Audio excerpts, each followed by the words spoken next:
دوستان شرح پریشانی من گوش کنید، داستان غم پنهانی من گوش کنید، قصه بی سر و سامانی من گوش کنید، گفتگوی من و حیرانی من گوش کنید، گفتگوی من و حیرانی من گوش کنید.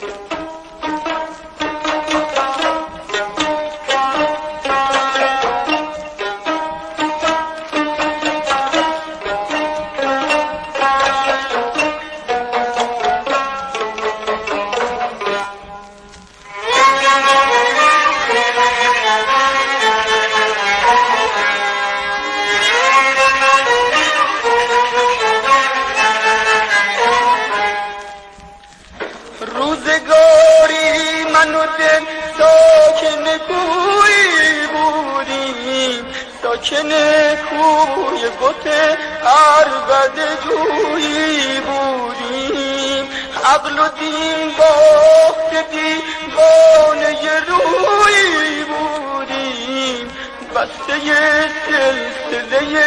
سلسله مویی بودیم، کس در آن سلسله غیر از من و دلبند نبود، یک گرفتار از این جمله که هستند نبود، یک گرفتار از این جمله که هستند نبود.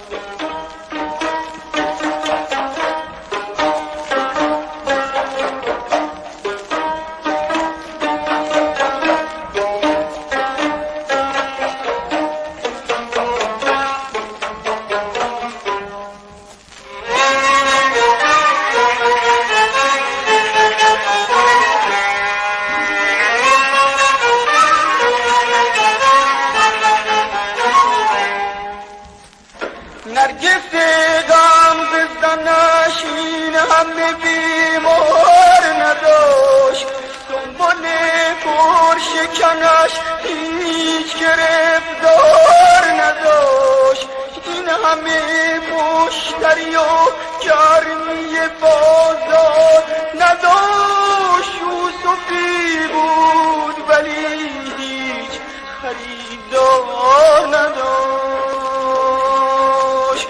اول آن کس که خریدار شدش من بودم، باعث گرمی بازار شدش من بودم، باعث گرمی بازار شدش من بودم.